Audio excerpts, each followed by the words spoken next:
Ok.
Hmm, ok.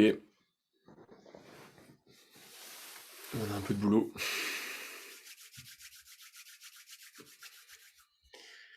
On va commencer en expirant complètement. Inspire. Expire complètement.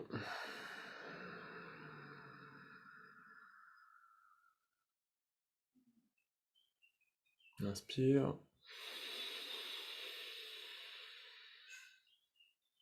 Expire, on vide tout l'air du nombril.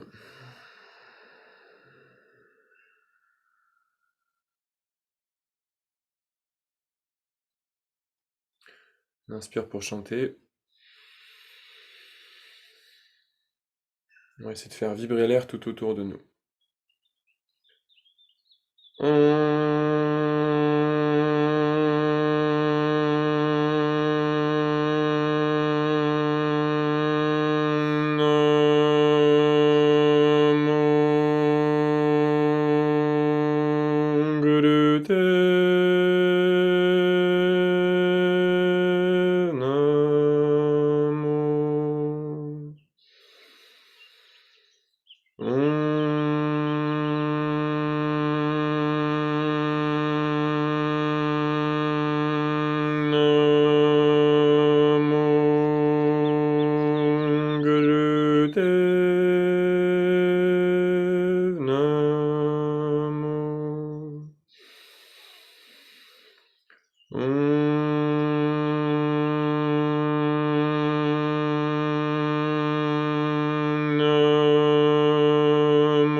Atkurename, Chukatkurename, Satkurename, Sirigurudevaname.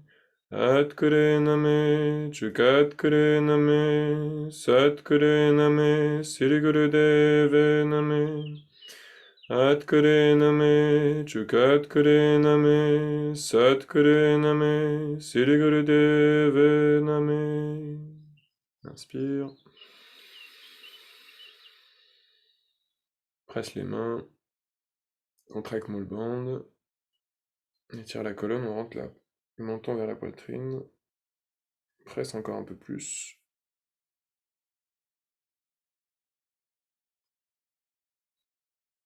On expire par la bouche et on relâche.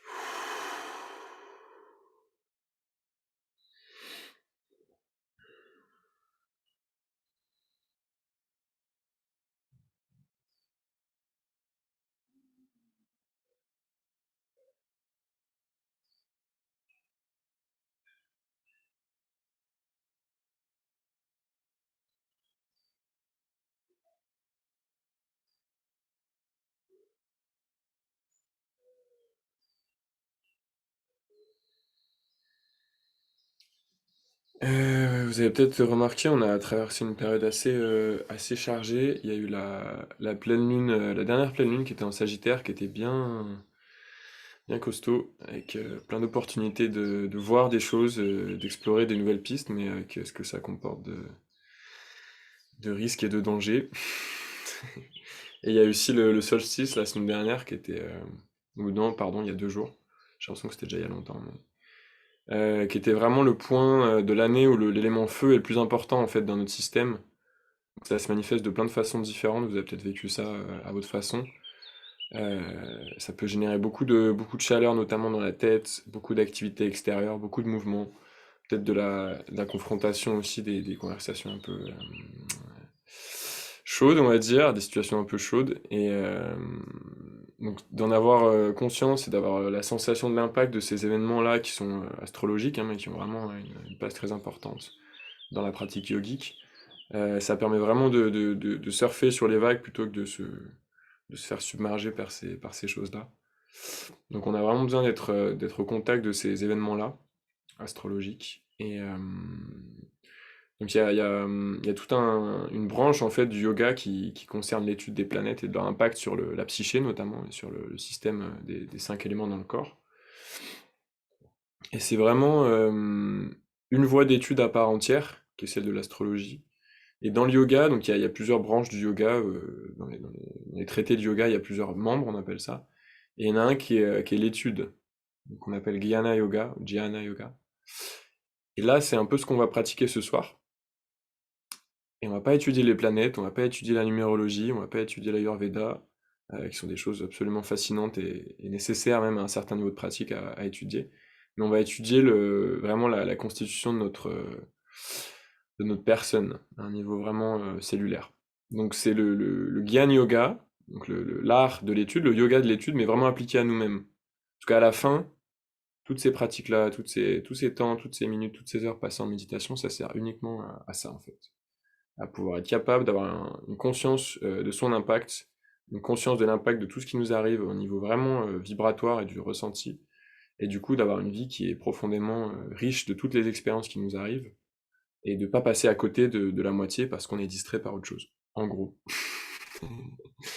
Donc là, on est sur une période qui est beaucoup plus extravertie, extérieure, solaire, donc c'est beaucoup plus difficile de se retrouver en silence pour méditer. Mais ce soir, on va quand même essayer de s'intérioriser.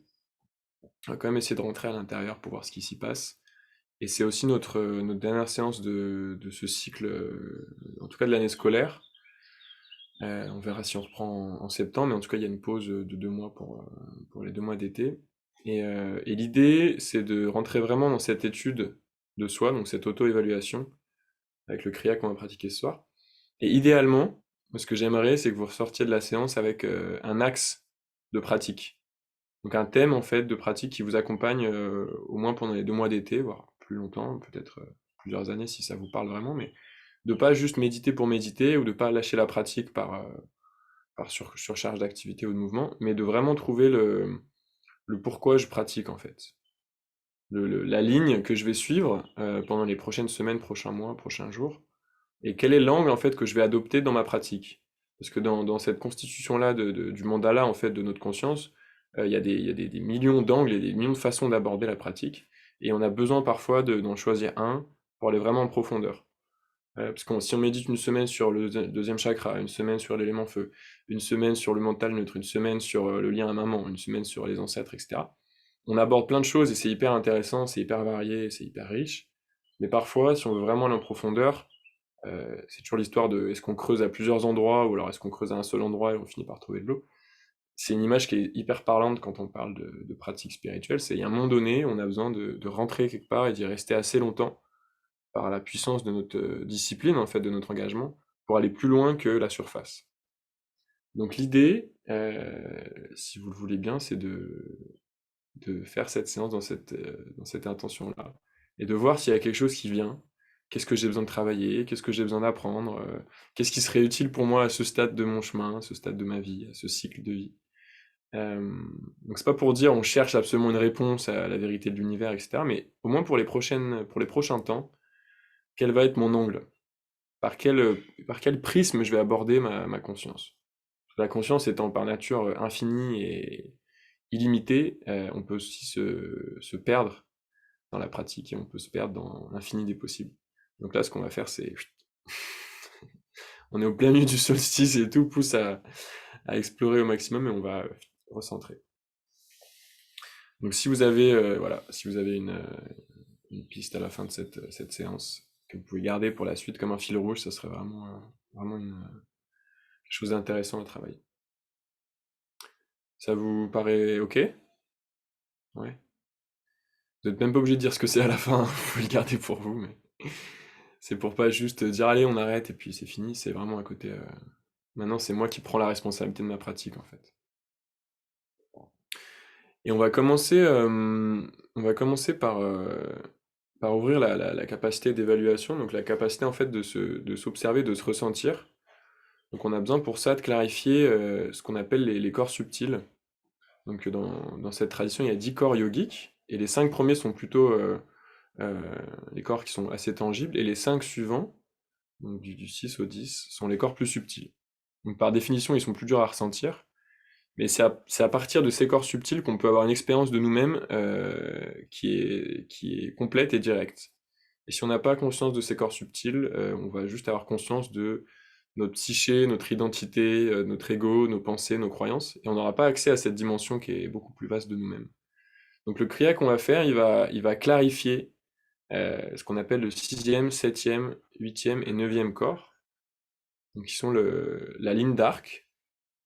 Donc c'est la ligne d'arc qui est reliée à l'intuition, la capacité de voir les choses de manière intuitive. L'aura, qui est mon champ magnétique, en fait, tout ce qui est stocké comme information dans mon champ magnétique. Le 8e qui est le corps pranique, donc ça c'est la quantité d'énergie dont j'ai besoin pour générer le flux de la conscience et de l'information. Et le 9e qui est le corps subtil, qui est vraiment le moment où l'âme s'est incarnée dans le corps pour devenir humain.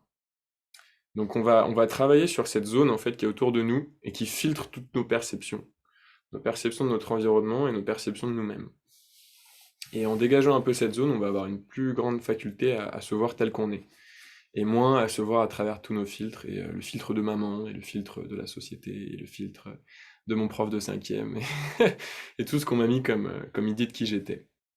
Donc on a besoin de dégager cet espace-là autour de nous pour devenir ce qu'on appelle son propre thérapeute, c'est-à-dire la personne qui est capable de se voir tel qu'on est, et d'identifier en fait nos propres angles morts. Parce que dans cette voie, a priori, il y a besoin d'un enseignant ou d'une enseignante qui va nous montrer nos angles morts et qui va nous montrer nos contradictions et qui va nous montrer les endroits où on se voile la face.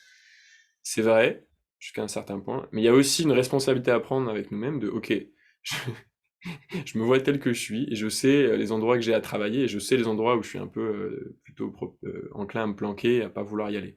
Donc ça, c'est une question d'honnêteté et de lucidité envers soi-même qui est absolument essentielle, parce que sinon on va toujours être dépendant de quelqu'un d'autre pour nous montrer là où on a besoin de travailler. Donc à un certain niveau, c'est normal, on a besoin de la relation enseignant-élève, et moi je suis entièrement dévoué à mon enseignant, parce qu'il me montre vraiment les endroits où je suis pas capable de voir, mais il y a aussi une faculté de développer ça pour soi qui est hyper importante à sentir. Donc on a besoin d'honnêteté, d'humilité et de lucidité pour aller là. Donc pour ça, on a besoin de dégager un peu le fatras qui est autour de nous. Ok? Donc le kriya pour clarifier ces corps subtils, c'est on a les mains qui sont ouvertes vers le haut. Elles sont elles commencent près des jambes, mais elles touchent pas le sol. Ok, donc on les met, la position initiale, c'est ça, tout simplement. Donc les bras sont détendus, les mains sont ouvertes et légèrement en forme de boule vers le haut. Et tout simplement, donc ça c'est la position initiale. Sur l'inspire, on va amener les bras au-dessus de la tête. Et sur l'expire, on va les ramener en bas. Donc on va dessiner en fait les contours de notre champ magnétique et de notre ligne d'arc avec nos mains et on va dégager le passage. Ok. Et quand on arrive en haut, c'est important que la main gauche soit au-dessus de la main droite. Elle se touche pas, mais quand on arrive en haut, les deux mains sont main gauche au-dessus de main droite, au-dessus de la tête. Et les yeux sont fermés, et ce qu'on va faire, c'est qu'on va ouvrir la bouche en forme de O, et on va respirer puissamment par la bouche, donc inspire puissante, et expire avec le nombril puissant. Donc ça va aussi activer la circulation du prana dans le corps. Et pour ne rien gâcher, on va le faire au rythme du mantra. Had. Donc, je vous montre. C'est vraiment un kriya qu'il faut faire de manière dynamique. C'est que 11 minutes. Je vous le dis pour que vous ne soyez pas en stress de garder de l'énergie pour plus tard. C'est had, je monte, et had, je descends. Donc sur un had, je suis en haut, et sur l'autre had, je suis en bas. Et par contre, on ne chante pas parce qu'on est trop occupé à... Comme si on voulait inspirer un maximum d'air d'un coup et expirer un maximum d'air d'un coup. Donc c'est un kriya qui est très dynamique. Et plus on le fait dynamique, plus on nettoie les couches qui sont autour de nous, qui nous empêchent de voir clairement. Donc c'est comme si on nettoyait les lunettes. Ok? Alors c'est parti. Vous connaissez la musique. Les yeux sont fermés.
Ok, vous pouvez entrelacer les doigts, paume vers le bas, monter au-dessus de la tête, inspire. Et poumon plein, on s'étire dans tous les sens. Autant que on peut explorer de direction, on en explore.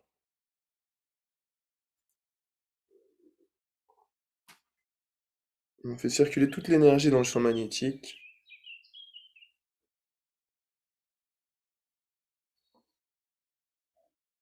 Vous connaissez la chanson, quand on a besoin d'expirer, on expire. On inspire de nouveau, on le fait encore 2 fois. Poumon plein et on explore toutes les directions.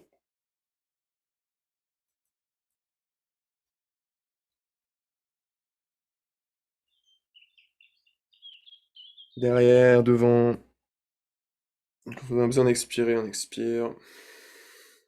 Une dernière fois. Et on s'étire. On fait du bien à la colonne.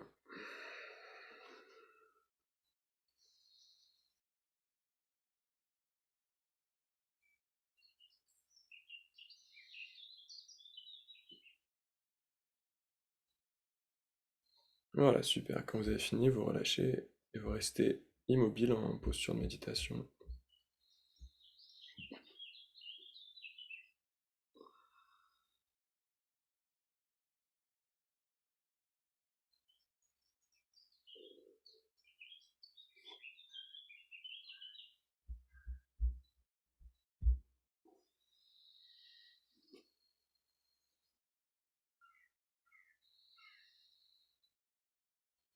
Et prenez quelques respirations dans votre champ magnétique.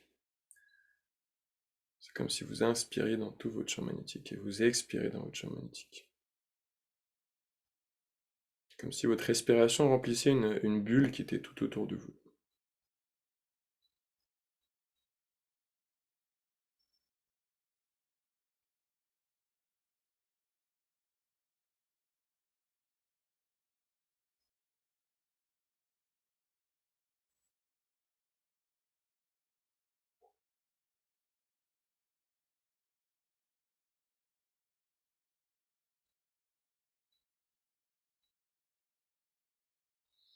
C'est hyper important pour pouvoir vivre une vie de manière sensible. C'est plus j'ai conscience des ressentis subtils à ce niveau-là, au niveau du champ électromagnétique, plus je peux avoir conscience de l'impact d'un événement, d'une rencontre, peu importe ce qui peut m'arriver dans mon existence, je vais avoir conscience de l'impact avant même que ça m'arrive. Ce que je vais sentir dans mon champ magnétique, par exemple, je vais sentir arriver une maladie ou une rencontre ou quelque chose, je vais le sentir arriver de manière subtile avant que ça impacte mon corps physique. Et potentiellement, si je l'ai vraiment ressenti pleinement, bah, ça n'a plus besoin d'aller jusqu'à à la matérialité, jusqu'au corps physique pour se manifester. Donc, je peux rentrer en relation de manière subtile avec des personnes, avec des lieux, avec des aliments, avec tout un tas de choses, des plantes, si je développe cette conscience-là du champ électromagnétique.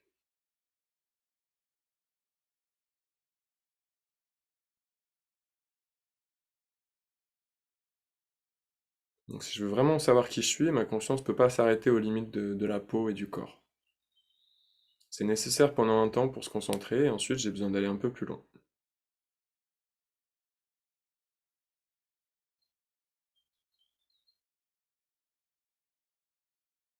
Donc avec cette conscience-là, on va rentrer dans notre kriya pour la connaissance de soi.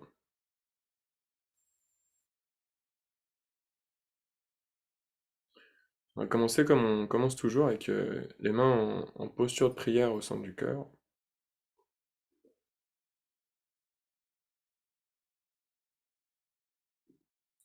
On va déjà sentir la posture.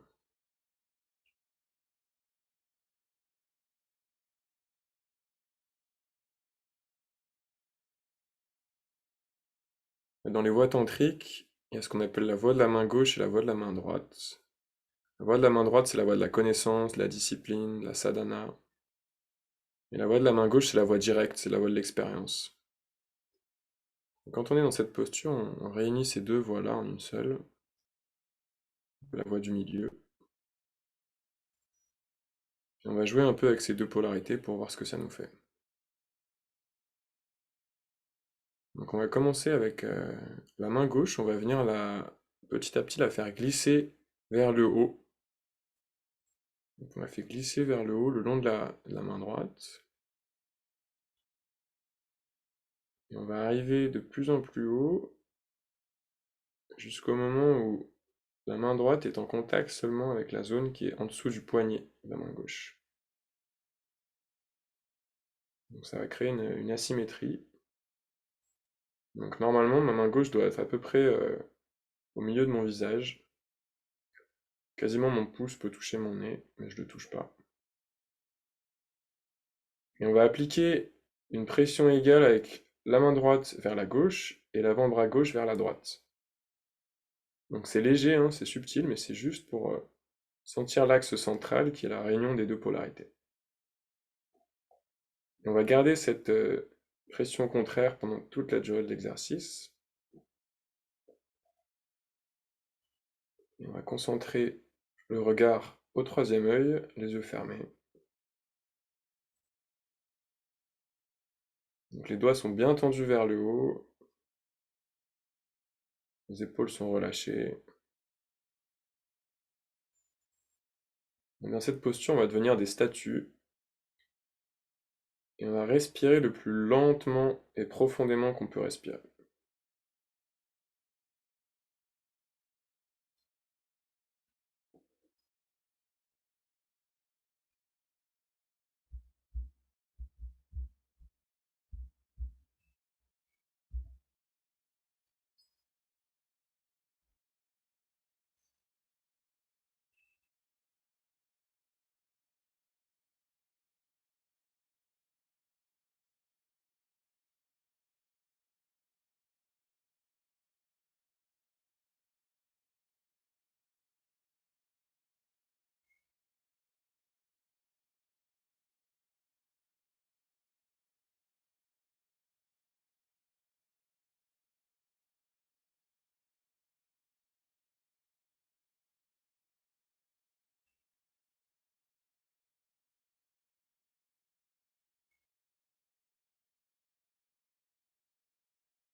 La première partie de ce kriya, c'est pour reconnaître son équilibre intérieur. Donc on a besoin de sentir les effets de la posture sur toutes les parties du corps et de la psyché.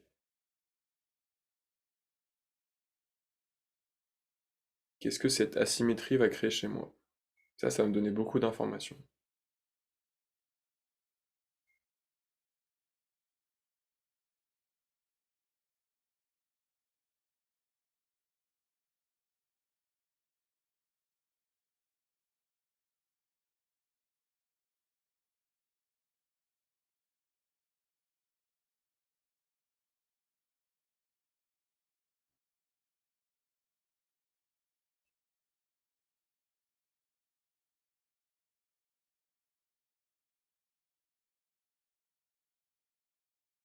Et pour ce kriya, on a vraiment besoin de rentrer dans l'observation le plus profondément possible. Donc c'est quasiment comme si on auscultait un patient, vraiment minutieusement et en détail. Sauf que le patient, c'est nous.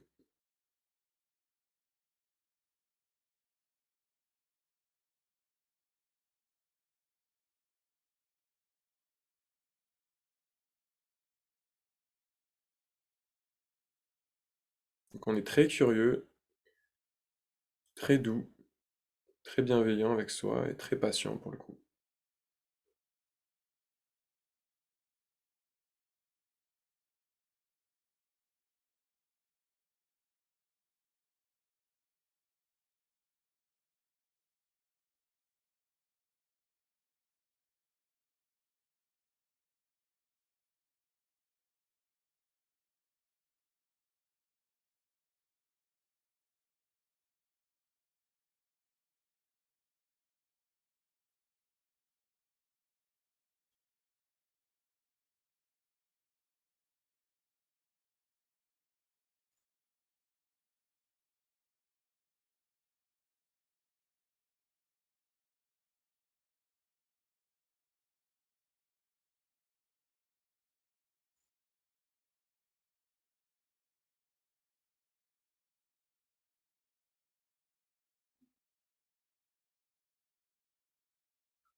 On va veiller à garder l'axe des mains bien vertical le long de l'axe de la colonne.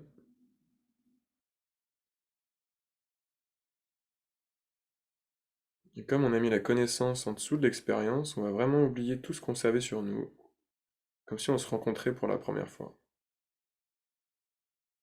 C'est l'expérience qui va primer pour cet exercice.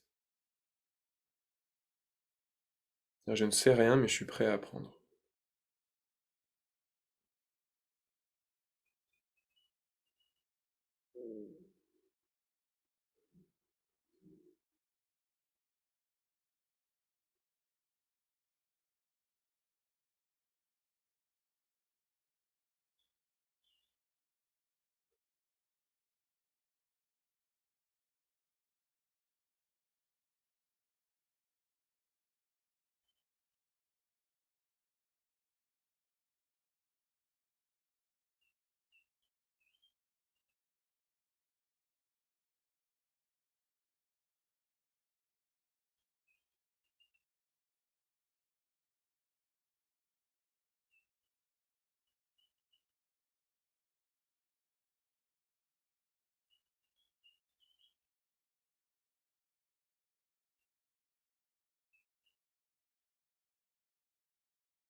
Voilà, laissez le cerveau réagir à la posture.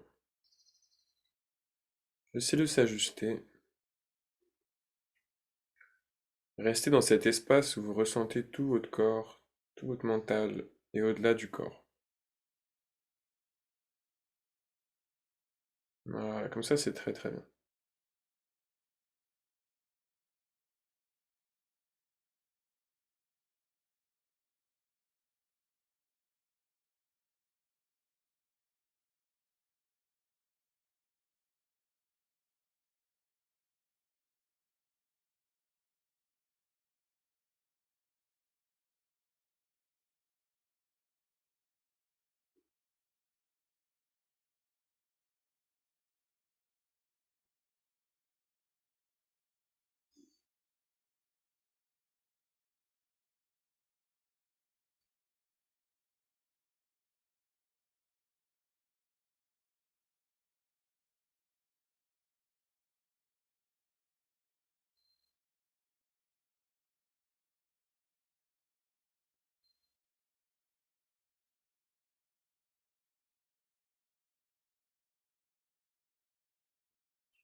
Voilà, si vous respirez vraiment profondément, il y a tous les organes du buste et de la poitrine qui vont pouvoir aussi s'ajuster.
Voilà, permettez-vous de trouver votre axe. Encore quelques secondes.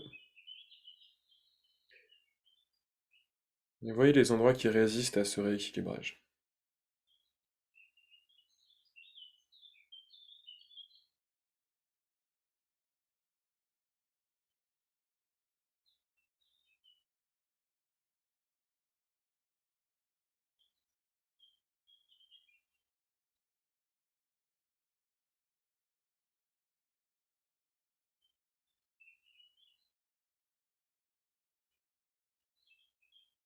Et toujours en gardant le focus entre les deux sourcils, on va venir joindre les bases des paumes et amener chaque pouce dans le creux à l'intérieur des sourcils, donc au niveau de la cavité en dessous du sourcil.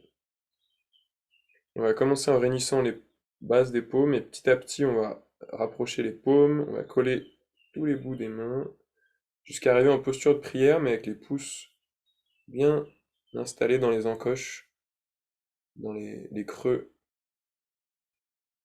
des sourcils. Dans cette posture, on regarde toujours au centre du troisième œil, on respire de nouveau, long et profond. Donc les épaules peuvent être relâchées, il n'y a pas besoin de tension. Juste, il n'y a plus d'espace entre les deux paumes. Et je respire.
Et dans cette posture, vous pouvez apprendre à connaître votre propre projection. Vous pouvez vraiment plonger dans cet espace du troisième œil comme si c'était une porte ouverte vers l'infini.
Voilà, c'est aussi une pratique dévotionnelle. C'est vraiment, je m'incline devant la partie de moi qui est la plus subtile, qui est illimitée, qui est infinie. Et je l'honore avec cette posture.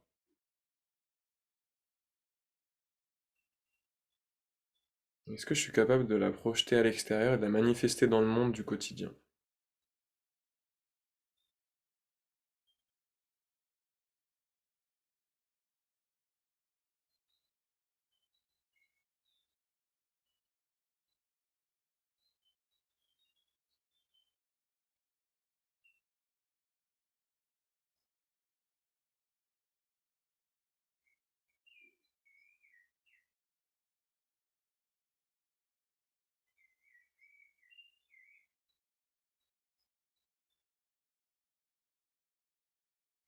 Et je vais offrir chaque souffle, chaque respiration à cette partie-là qui est divine.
Voilà, faites-le encore un tout petit peu.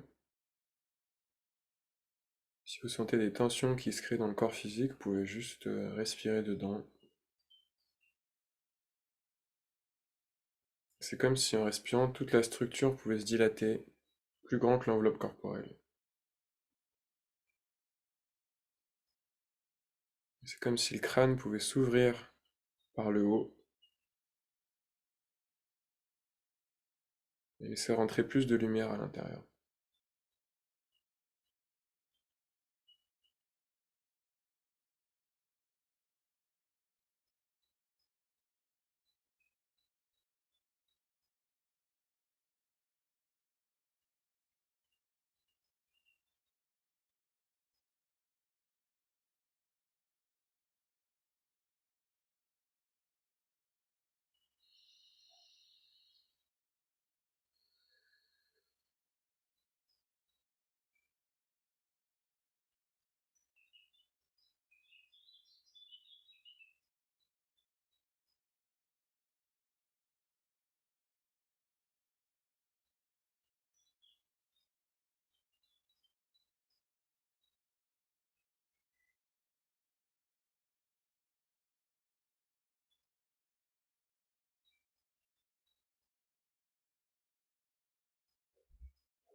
Voilà, moins de 2 minutes, respirez tranquillement.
Voilà, super. Vous pouvez inspirer profondément dans le troisième œil.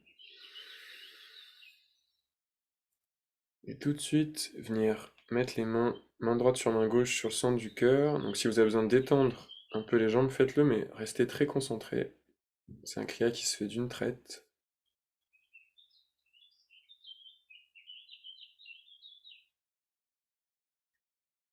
Et de nouveau, le regard est au troisième œil. Et de nouveau, on va appliquer une pression égale pendant toute la durée de l'exercice sur le centre du cœur. Donc ça n'a pas besoin d'être beaucoup, ça a juste besoin d'être sensible.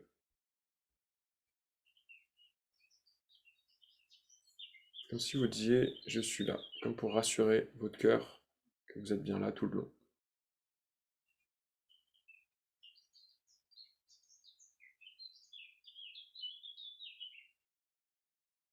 Et à nouveau, respiration très longue, très profonde. Pour nous aider à plonger dans l'espace du cœur, on va affaisser un peu la tête et rentrer un petit peu le menton, pas trop. Juste que la tête puisse se déposer elle aussi dans cet espace du cœur. Sans casser la courbure de la colonne.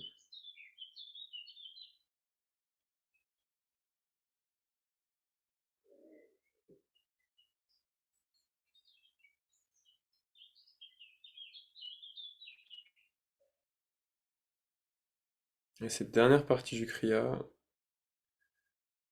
pour connaître votre force intérieure.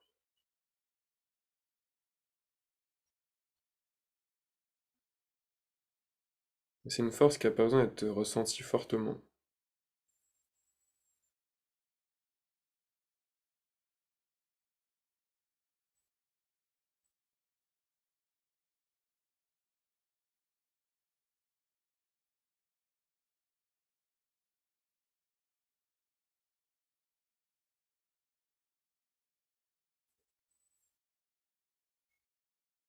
Mais à chaque inspire, c'est comme si vous veniez caresser les mains avec le mouvement du buste, de la poitrine.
Si pendant cet exercice, vous faites vraiment le lien entre le cœur et le troisième œil, après ce sera plus possible de prendre une mauvaise décision ou de faire un mauvais choix.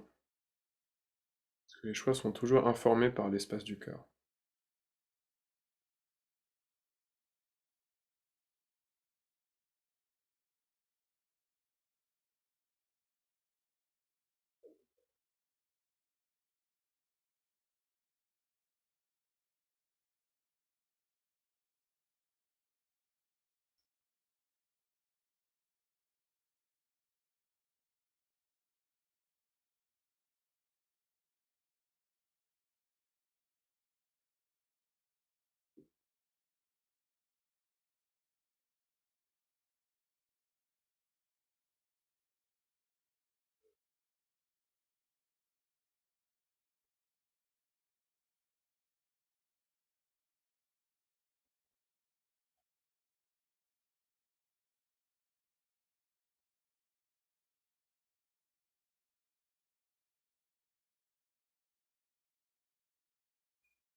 Voilà, c'est très bien, mais autorisez-vous à plonger un peu plus en profondeur.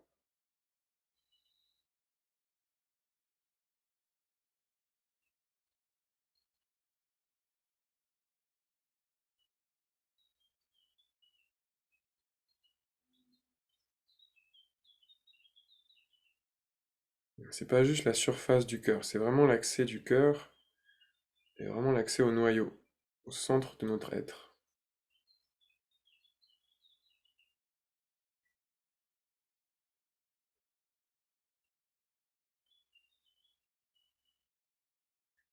Et si je peux contacter cet endroit-là, il n'y a plus rien qui peut m'arrêter.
Voilà, pour les 2 dernières minutes,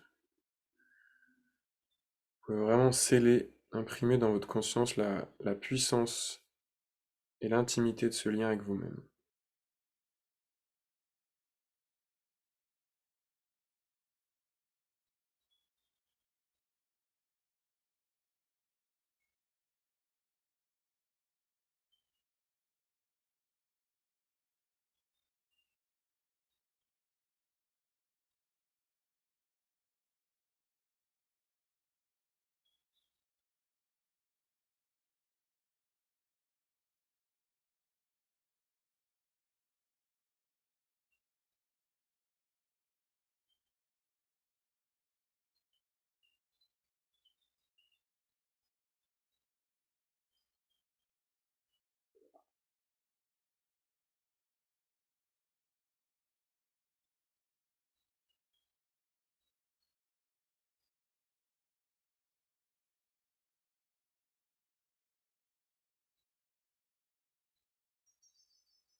Voilà, ma respiration est apaisée, tranquille, profonde, parfaitement conscience de qui je suis et confiance en qui je suis. Et je voudrais pas changer un millimètre de qui je suis.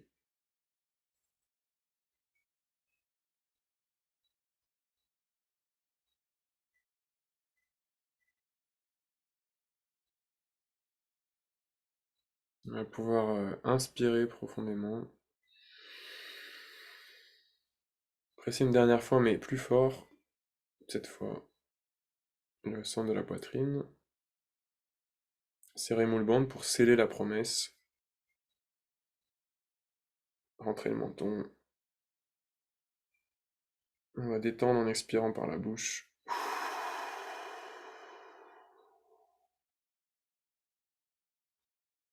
On va détendre la posture. Et tout doucement, sans perdre la connexion, on pourra s'installer en posture de relaxation pour quelques minutes.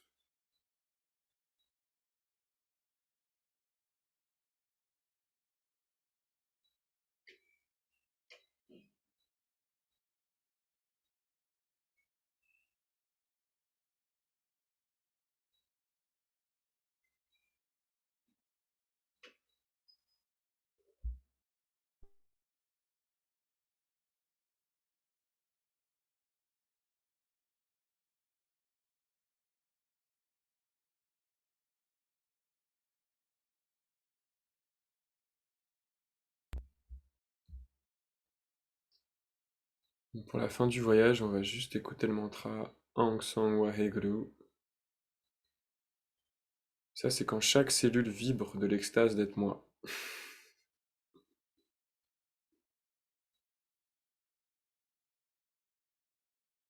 Donc, le corps physique peut être complètement relâché, il n'y a rien d'autre à faire que de se laisser porter.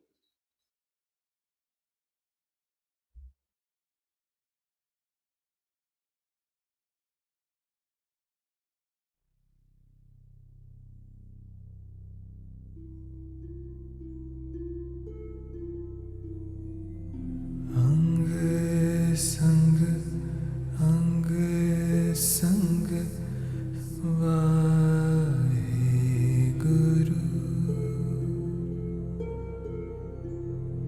अंग संग अंग संग वाहेगुरु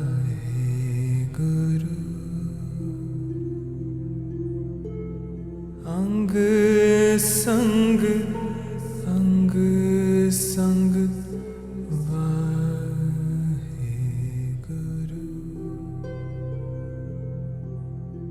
अंग संग अंग संग वाहेगुरु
अंग संग अंग संग वाहेगुरु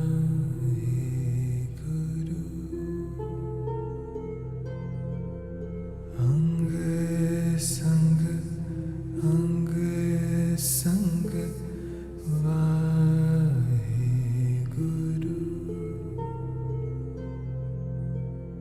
अंग संग अंग संग वाहेगुरु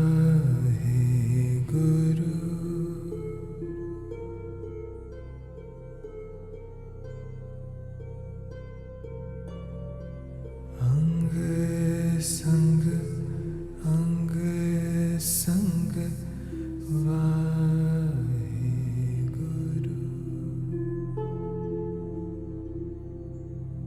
अंग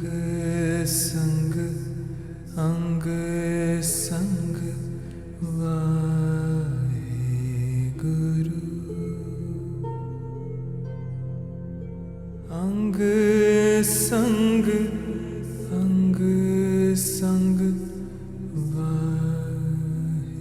वाहेगुरु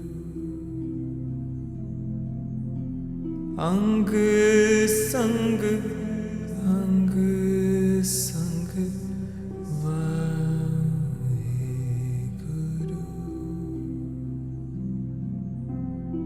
अंग संग अंग संग वाहेगुरु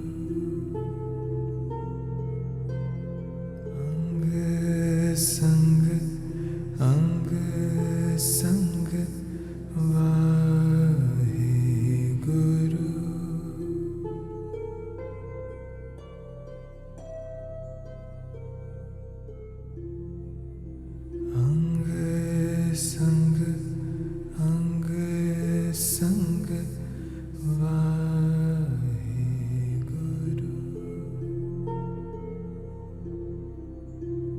अंग संग अंग संग वाहेगुरु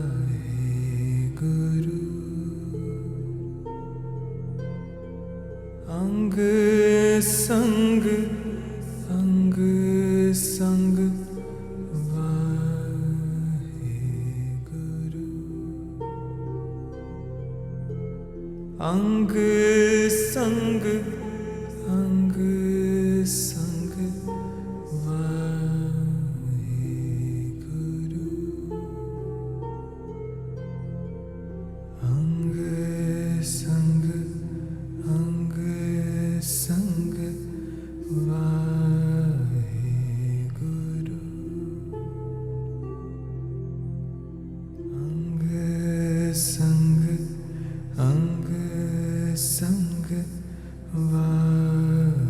Waheguru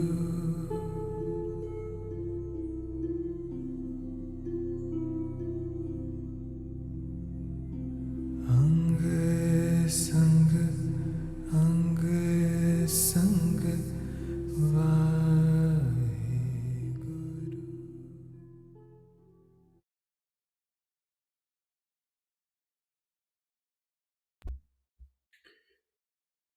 Et vous pouvez commencer à remettre un peu de mouvement dans votre corps physique.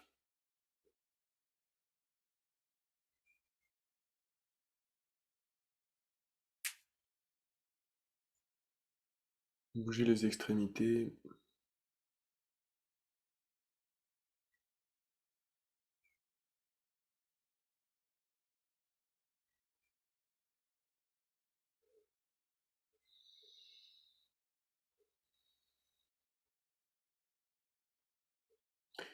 Et trouvez votre chemin pour revenir en posture assise pour clôturer.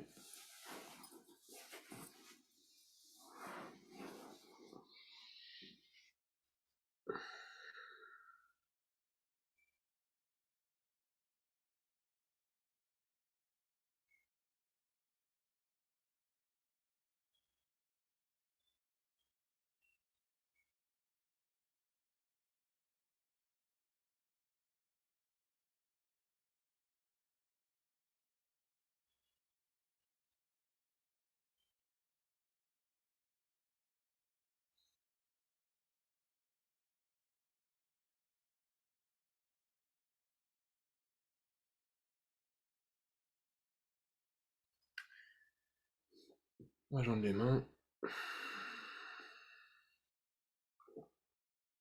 Prenez les dernières secondes pour voir si vous avez pu identifier un axe, un thème, un aspect à pratiquer.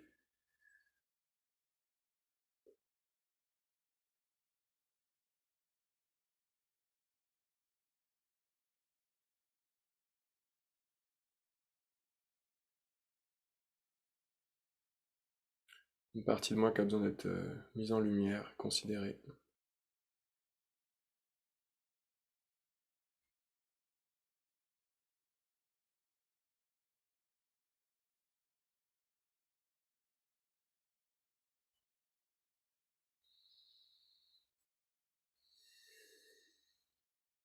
Inspirez profondément. Expirez. Inspirez pour chanter.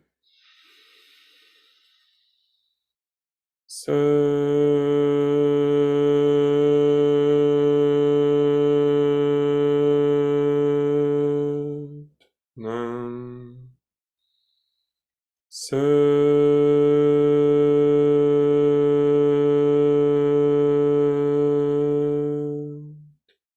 Nam.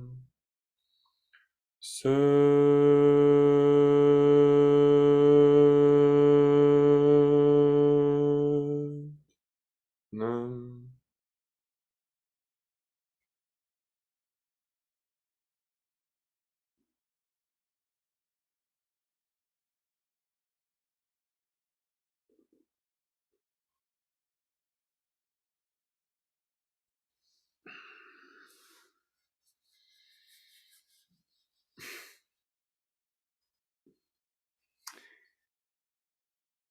Merci pour votre participation.